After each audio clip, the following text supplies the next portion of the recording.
Magandang araw po sa inyong lahat mga kababayan at welcome back dito po sa PNR at eto nga mga karibin natin, Bumwelta na. Just in, nako, nilihis ang issue. Senator Marcoleta binasag BBM admin. Ayan mga kababayan, patungkol po riyan ang ating alamin at bibigyan ng reaksyon ngayong araw na ito.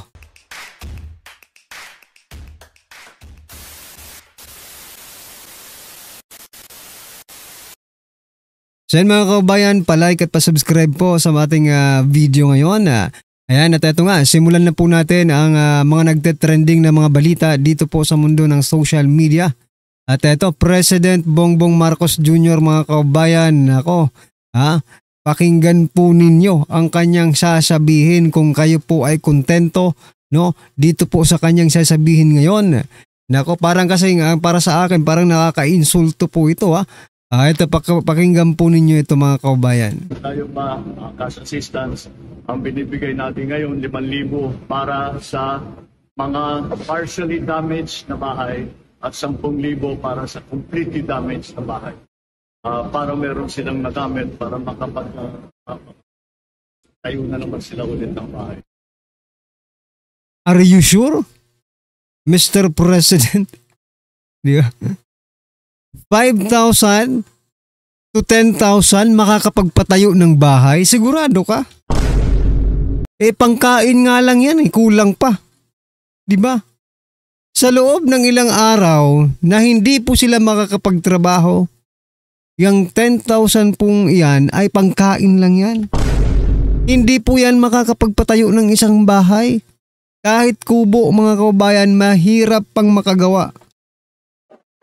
Kaya itong pinagsasasabi ni President Bongbong Marcos Jr. na para, narinig nyo po yun para makapagsimula at makapagpatayo sila ng bahay. Nako, nasaan ang logic dyan mga kababayan? 10,000 makakapagpatayo ng bahay? Ay, aray ko po Ewan ko lang, sige pa,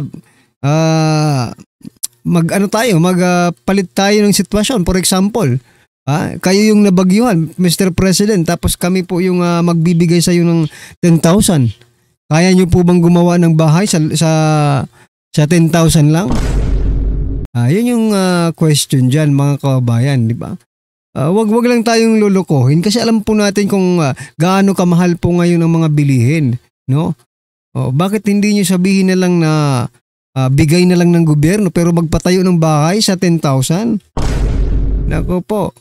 Anyway, ano pong inyong masasabi dyan mga kababayan at sa ibang balita naman po? Eto, si Senator Robin Padilla nag-react na po, nagbigay na po ng komento patungkol po dito sa umiikot, no?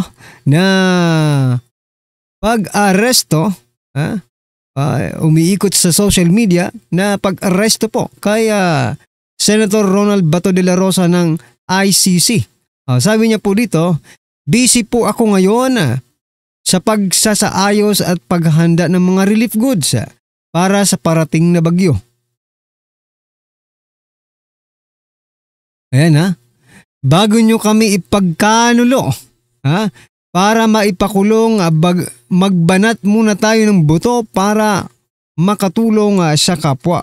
Ayan Kasi mga kaubayan, sabi po ni, ewan ko lang kung this is not the exact words, pero the context is, kung makukulong si Senator Bato de la Rosa PRRD, sabi po noon ni Senator Padilla, magpapakulong din po siya, mga kaubayan. So yan, pero sabi niya naman po, bago nyo kami pagkanulo para maipakulong, magbanat muna tayo ng buto para makatulong sa kapwa. Ayan. No? Kasi mga kaubayan, sa gitna po ng mga nangyayari sa ating bansa, may time pa talaga ang administrasyon ito para sa pag-aresto or something na marami naman pong hindi naniniwala tulad ni former President Duterte. Ganun din pong sentimento ng taong bayan para dito kaya Senator Bato de la Rosa. Di ba? Sa kabila po ng mga nangyayaring ito, nakikita po natin na parang nagiging diversion na lang, yung kasong ito para mapag-usapan kasi malaking news to malaking balita po ito, 'di ba? Para pag-usapan at ma-divert yung ating atensyon papunta dito kay Senator Bato instead na mag-focus tayo dito po sa mga flood control anomalies nito, 'di ba? Pero ito naman po ang sabi ng ni Executive Secretary Lucas Bersamin, no? Kasi si Boying Rimulya, si Ombudsman Boying Rimulya po ang unang nagpalabas ng ganyang balita, no? Sabi po ni Executive Secretary Lucas Bersamin, he has yet to receive any official confirmation regarding sa reports of an ICC arrest warrant against Senator Bato de la Rosa.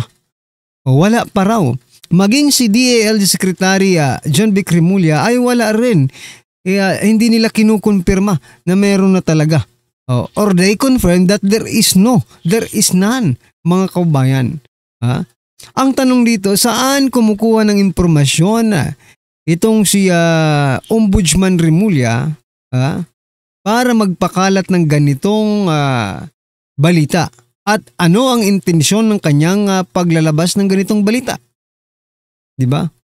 Ito ba ay pag-divert ng atensyon ng taong bayan? Para hindi na pag-usapan yung flood control anomalies? Eto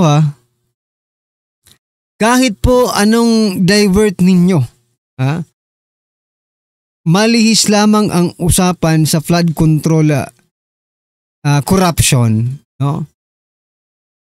Ang kalikasan na po, ang kalikasan na po ang nagpapaalala sa ating lahat that there is a flood control corruption, 'di ba? Gaya ngayon, may bagyo na naman. At tuwing may bagyo, maaalala ng bawat isang Pilipino that there is flood control anomalies or corruption na umaabot po ng trilyon. Mga kababayan, it is not million, it's not billion, it's billions and up to trillion. Mga kababayan, no?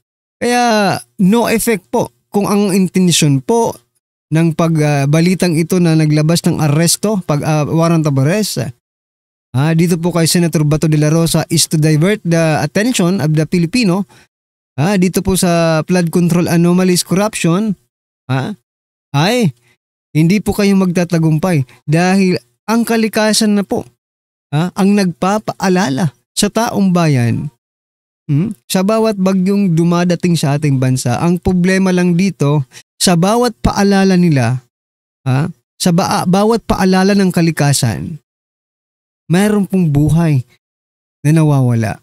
Yun lang po ang problema dito. Sana ay hindi na tayo magkaroon pa ng casualties sa darating na bagyong ito, no? Kasi palapit po ang Pasko Dapat sama-sama po ang pamilya sa Pasko. Pero ngayon po mga kababayan, sa mga pangyayaring ito, nakikirami po tayo sa mga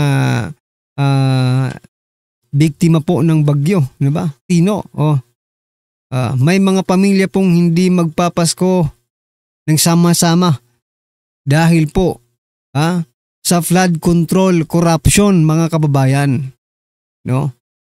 Gawin nating simple. Mayroon pong mga pamilyang hindi magpapasko dahil po sa ating gobyerno. Ayan Anyway, ano po ang inyong masasabi dyan mga kababayan? I-comment nyo na lang po. At ito, pasadahan na po natin Senator Rodante Marcoleta. Ito na po. Ang pilit pong pinalalabas ngayon, hindi flood control lang may problema dyan. Yan dahil doon sa mga kung ano-anong project na ginagawang Talagang iniisip na nila yung mga paraan para sa ganon ay mailayo sa taong bayan yung pinakabuod ng pinag-uusapan ngayon na kaya tayo nasadlak sa ganitong kalagayan dahil sa kawalang hiyaan na ginawa. May kinalaman sa pagpapatupad ng mga flood control project. Nako, totoo. Ang problema, Sen, ay kahit anong pilit na gawin na ilayo dun sa flood control ang issue, ang kalikasan. So yun, mga kabayan, yan po, naka-flash po no, sa screen na 188 na po ang patay mga kabayan no, sa Bagyong Tino, mga karabyo natin. Ikasa. Sure na po ang gumagawa ng paraan para ipakita. Ito ang problema, oh. Yung kabilya, alam mo yung kabilya, yung structural steel, yung structure. Aha. Kahit paano kung tingnan, hindi bakal yun eh. Parang plastic pipe. Ng flood control. Hindi, yun ang ginamit na kabilya. Parang yun ang kabilya. reinforcing bar. Ano? Parang yun ang bakal. Bali yun ang pinakabakal niya. Aha. Paanong titibay yun eh? Mabuti pa yung kawayan, baka kahit paano naging matibay yun eh. Plastic na pipe eh. Aha. Ang nandun sa loob eh. Ako po. Ito, hindi mo na maintindihan kung paano naisip. Siguradong hindi naman lasing siguro yung nagtatrabaho ron. Pero doon makikita mo na talagang binalasubas ang pagkakagawa. Hindi naman natin nilalahat, ano? Pero yung nakikita natin, kaya lalong umiigting yung, yung pagkaunsyami ng ating mga mamamayan kapag pinag-uusapan yung flood control projects na yan. Lalong-lalo na yung nakikita natin na halos pagtakpan. Meron talaga eh. Nakikita nyo na kung ginagawa ang lahat ng paraan para pagtakpan yung mga taong alam naman natin, kahit magtago pa sila, sila talaga ang mga may kinalaman kung ba't nagkaganyan ang ating mga komunidad. Yan, Cebu, yan. Diyan lang po sa mismong Cebu, yung nangyari na yan, kitang-kita, pati ng mga residente, alam nila na yung flood control na nakatayo, nasira, at yung tubig, sa halip na dumiretso dun sa mga bahay, kaya abilis umakyat ng tubig baha. Pero, ang pilit pong pinalalabas ngayon, hindi flood control lang may problema dyan. Yan ay dahil doon sa mga kung ano-anong project na ginagawa ngayon. Ibig sabihin talaga may effort na ilayo ang iligaw doon sa tungkol mismo sa flood control. Talagang iniisip na nila yung mga paraan para sa ganon ay mailayo sa taong bayan yung pinakabuod ng pinag-uusapan ngayon na kaya tayo nasadlak sa ganitong kalagayan dahil sa kawalang hiyaan na ginawa. May kinalaman sa pagpapatupad ng mga flood control projects. Nako, totoo po yan. Pero palagay ko, ewan ko, ang taong bayan mulat na eh. Kahit ano pang gawin mo, yung palang iniisip mo palang na pagtakpan, lalong-lalo na kung nakikita na nila yung paraan para pagtakpan. Lalo mo lang gagalitin ng tao eh. Totoo po yan. Ang problema, Sen, ay kahit anong pilit na gawin na ilayo dun sa flood control ang issue, mukhang mismong ang katalagahan na. Ang kalikasan. Nature na po ang gumagawa ng paraan para ipakita. Ito ang problema, oh. Ayan, oh, nasa kitang-kita natin. At isa pa, pagkatapos ng Bagyong Tino, ito pa, Sen, mukhang dito, marami pang flood control project ang masusubukan eh. Kung talagang matibay o kung talagang ginastusan ng totoo, batay sa halaga. At ginawa batay sa mga tuntunin. Yes. Kasi may mga specification, may material specification, merong design, merong plano. Para sa ganun, masiguro mo yung integridad ng structure. Ito po masusubukan na naman dahil pagkatapos ng Bagyong Tino, parating naman po ang mas malakas na bagyo. Ito po ay sa kasalukuyan. May mas malakas pa? May mas malakas pa. Nakikita niyo yung satellite image, Sen? Wala ba tayong magagawang paraan para panghinaan natin yung ano na yan? Naku, kahit konti lang humina naman. Sa ngayon po, siya ay severe tropical storm na. Ang pangalan international name ay Pung Wong. Pagpasok sa bansa, nakapasok na nga, ay uwan ang pangalan.